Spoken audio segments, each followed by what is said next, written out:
करते हैं। सियालकोट चैम्बर में इसमें एक्सपोर्ट मार्केटिंग के पॉइंट ऑफ व्यू से ट्रेनिंग दी थी, उसमें खैर दोनों शामिल थे, मर्द भी थे खवातीन भी थी, और उसमें मार्केट को एक्सेस कैसे करना है, मार्केट की रिक्वायरमेंट्स क्या है।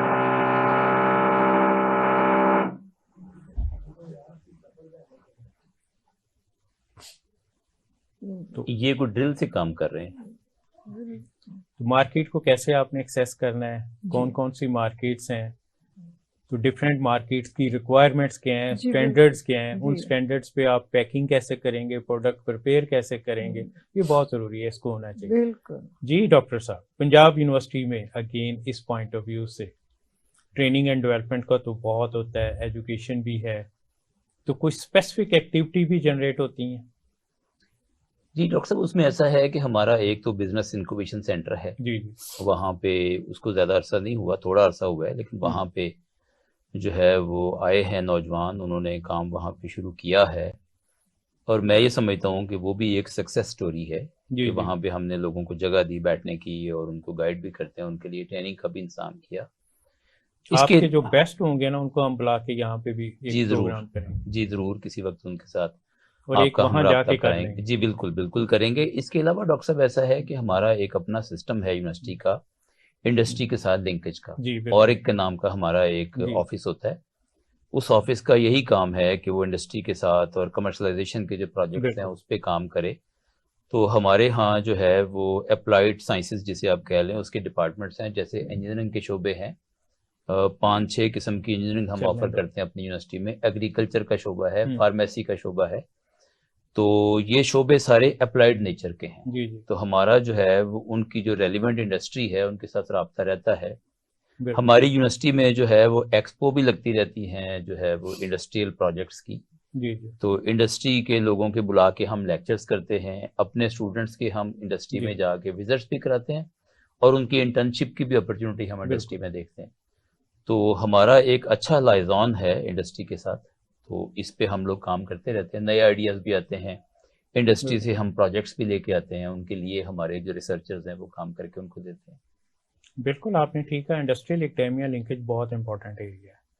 हम थोड़ा लेट इसमें आए, मुझे याद है कि 2010 में मैं लाहौर चैम्बर में था एज अ डायरेक्टर, तो तब हमने इंडस्ट्री एकेडेमिया लिंकेज इनिशिएटिव लिया था और सबसे पहले पंजाब यूनिवर्सिटी को ही ऑन बोर्ड किया था। जी। फिर उसके बाद हमने मुख्तलिफ यूनिवर्सिटीज़ में इसकी पहले अवेयरनेस सेशन रखे थे, फिर HEC को ऑन बोर्ड भी किया। उस वक्त डॉक्टर अल्ताफ होते थे वहाँ, वो पहले इसके वहाँ पे कन्वीनियर बने थे। बिल्कुल सही। तो फिर उसके बाद ये ऑरेक्स का आया कि और एक आइडिया आया कि ऑरेक्स अभी इनिशियल स्टेज पे, मैं ये नहीं कहूँगा जी जाहिर है ज़्यादा पुराना ये आइडिया नहीं है जी, लेकिन मैं समझता हूँ कि ये आहिस्ता आहिस्ता आगे बढ़ रहा है, लेकिन इसका फ्यूचर बहुत ब्राइट है। मैं जी समझता हूँ। बिल्कुल। और हमारे यहाँ इस बात की कमी महसूस की गई, और चूंकि ये महसूस कर ली गई है तो इसमें प्रोग्रेस भी है जी कि हमारे यहाँ जो है वो ऐसा काम हो यूनिवर्सिटियों में कि जो इंडस्ट्री के काम है, खासतौर पर हमारी जो लोकल नीड्स हैं, जो लोकल प्रॉब्लम्स हैं, उनको एड्रेस करने के लिए हमारे लोग काम करें। तो हमें डिपार्टमेंट टू डिपार्टमेंट किसी में सक्सेस अच्छी है, किसी में ज़रा कम है, लेकिन हमारी तवज्जो है इस तरफ। बिल्कुल। डॉक्टर शाहिद मनीर का काफ़ी ज़्यादा इस पॉइंट ऑफ व्यू से रोल रहा है पंजाब यूनिवर्सिटी में, उन्होंने काफ़ी प्रोजेक्ट किए। जी, शाहिद मुनीर साहब जो हैं वो आजकल पंजाब हायर एजुकेशन कमीशन के चेयरमैन हैं। तो वो हमारी यूनिवर्सिटी के प्रोफेसर हैं, और वो केमिकल इंजीनियरिंग के प्रोफेसर हैं, लेकिन पिछले कुछ सालों से उन्होंने एक सेंटर फॉर कोल टेक्नोलॉजी था, उसको आजकल जो है हम लोग institute of energy and environmental engineering में कन्वर्ट कर दिया है। तो वहाँ पे उन्होंने अप्लाइड नेचर के बहुत सारे प्रोजेक्ट्स किए हैं, और यूनिवर्सिटी के लिए भी एक अच्छी फंडिंग भी लेके आए हैं। बिल्कुल। तो वो इस वक्त पंजाब HEC से भी काफ़ी कोशिश कर रहे हैं, और पिछले दिनों आप भी मौजूद थे उसमें, जो लीडरशिप एंड मैनेजमेंट पे प्रोग्राम पहली दफ़ा हुआ है। और ट्रेनिंग बेसिकली वाकई लीडरशिप लेवल पे भी होनी चाहिए। आपने तो मैम कोर्स भी किया। मैंने तो बहुत कुछ किया हुआ है, और मैं ये समझती हूँ कि ये देर आए दुरुस्त वाली बात है कि इंडस्ट्री और एकेडेमिया लिंकेजेस में भी उस कमेटी में थी लाहौर चैम्बर के। बिल्कुल। फिर मैं आप हमारे साथ ही थी उस वक्त, टेप्टा के बोर्ड से VTI के बोर्ड पे। तो और इसके बगैर तरक्की है ही नहीं। बिल्कुल। क्योंकि और जब हम इंडस्ट्री में निकलते हैं तो क्वालिफाइड लोग नहीं है, ट्रेंड लोग नहीं है। वो क्यों नहीं है? क्योंकि एकेडेमिया में नहीं पता कि जब प्रैक्टिकल में आते हैं बच्चे तो लाइफ इज टोटली डिफरेंट। बिल्कुल ठीक है। आप किताबें अभी भी मैं समझती हूँ प्रैक्टिस में बहुत हाँ अभी भी मैंने तो करिकुलम भी रिवाइज किया था, कराया था टेवटा का, और मतलब आपकी किताबें कुछ और कहती हैं और बच्चे जब बाहर फील्ड में आते हैं उनको कुछ और सीन नजर आता है। ये अभी भी कमी है, ऑल्दो कि आपने और एक भी बना लिया कर लिया, लेकिन हैंड्स ऑन एक्सपीरियंस जो है बच्चों का नहीं है। ये आपने बिल्कुल सही कहा। मैं जब खुद इंजीनियरिंग कर रहा था ना, तो मैंने पूरे 4 साल साथ इंटर्नशिप की थी। तो जब HEC की करिकुलम डेवलपमेंट कमेटी की 2004-05 में कमेटियां स्टार्ट हुई थी, मीटिंग स्टार्ट हुई थी, तो वो कहते थे कि साल में एक इंटर्नशिप। मैंने कहा नहीं, हर समर में उनको इंटर्नशिप करवाएं। मेरे ऑफिस में एक ड्राफ्टमैन, मैं प्रोफेशनली इंटीरियर आर्किटेक्ट हूँ, तो मेरा ड्राफ्टमैन था, तो उसको मेरे पास उस वक्त प्रोजेक्ट था मिनिस्टर ब्लॉक का। तो मैंने उसको कहा कि भाई ये ड्राइंग्स तो मैंने तुम्हें से बनवा ली हैं, लेकिन तुमने जाके वहाँ कारीगरों से काम भी कराना। तो बड़ा नाराज होता था, किसी छोटे कस्बे का था और उसको यही था कि मैं जब तक सीट पे बैठूंगा तो अफसर हूंगा। अच्छा, बड़े मुश्किल से उसको किया।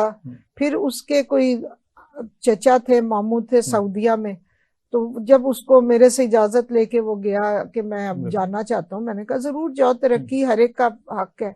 तो आया मुझे मिलने और स्पेशल शुक्रिया करने। मैं कहा क्या हुआ? कहता है मैम जो आप मुझे फील्ड पे भेजती थी ना, मैं अब वहां जाके जब ये काम करवाता हूँ तो लोग कहते हैं तुम्हें ये कैसे पता है। कोई एक्सपीरियंस जो है ना, मैंने भी जब इंजीनियरिंग करके मिसाइल टेक्नोलॉजी में आया था, तो मैंने अपनी तरफ से एक बड़ी जबरदस्त चीज डिजाइन की थी। डिजाइन करके उसको वर्कशॉप भेजा, तो वहां भी मेरे क्लास फेलो दोस्त थे, तो उसका मुझे फोन आया कि जरा आओ। मैं चला गया वर्कशॉप।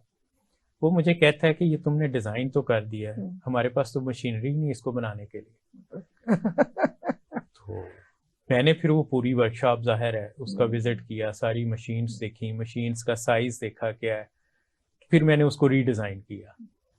यहाँ पे एक और प्रॉब्लम आता है जब हम इंडस्ट्री के साथ लिंक करने की बात करते हैं, आपको भी होगा, industry is not comfortable to give internships.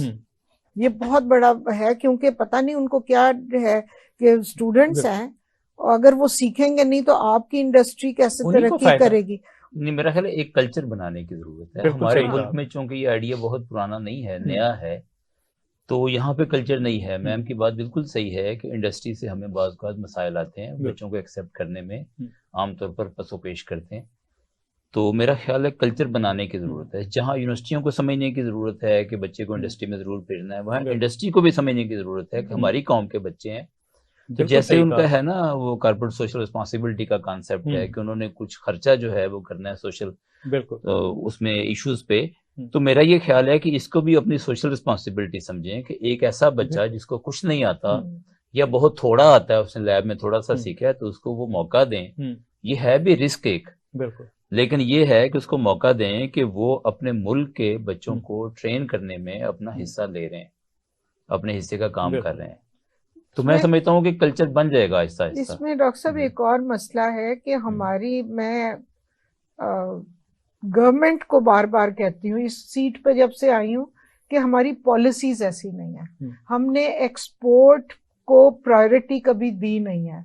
हम इंपोर्ट्स को करते हैं और फिर जाहिर बात है, और फिर हम चाइना से इंपोर्ट कर लेते हैं। वो जिसके पास पैसा है वो रिस्क लेने को तैयार नहीं जी है, सही है, वो इंडस्ट्री लगाने को तैयार नहीं है। तो शॉर्टकट पे चलते हैं बेसिकली। इसके लिए मैं पॉलिसी मेकर्स को अपना काम करने देना चाहिए, हमें उन्हें जो है वो गाइड भी करना चाहिए, लेकिन ये है कि एक कल्चर बनाने के लिए ना एक अवेयरनेस कैंपेन की जरूरत है। जो आपने कल्चर वही मेरा मकसद था आप कि हम जब तक अपने को एक्सपोर्ट की तरफ नहीं ले जाएंगे, स्टूडेंट को इंडस्ट्री में काम नहीं देंगे, वो तो स्टेप बाय स्टेप है ना। अब ज्यादातर इंडस्ट्री CSR के अंडर रख लेते हैं, लेकिन वो उस हद तक रखते हैं कि जब उनसे पूछा जाए बच्चों से तो वो कहते हैं जी हमें वो मिल तो जाता है अमाउंट जो भी प्रॉमिस्ड है, लेकिन हमें अंदर जाके काम नहीं करने देते। तो वही बात है कि हमें ये जो ब्लॉकेजेस हैं, आप कह रहे हैं कल्चर बनाना चाहिए, वो बड़ी बात है, अवेयरनेस क्रिएट करनी चाहिए। और फिर जैसे अभी थोड़ी देर पहले आपकी मेरी बात हो रही थी कि हम बच्चों को कॉम्पिटिशन्स में लाएं और उनको फंडिंग करें कि वो अपने प्रोडक्ट्स को जी बिल्कुल सही है। उसमें हम क्यों नहीं रिस्क ले सकते? अपनी कौम के बच्चे हैं, उनको थोड़ा थोड़ा मेरा ख्याल है ये इसकी अवेयरनेस भी बढ़ रही है। हाँ। जैसे बिजनेस इंक्यूबेशन सेंटर इस वक्त मुल्क की बहुत सारी यूनिवर्सिटीज में बन गए हैं।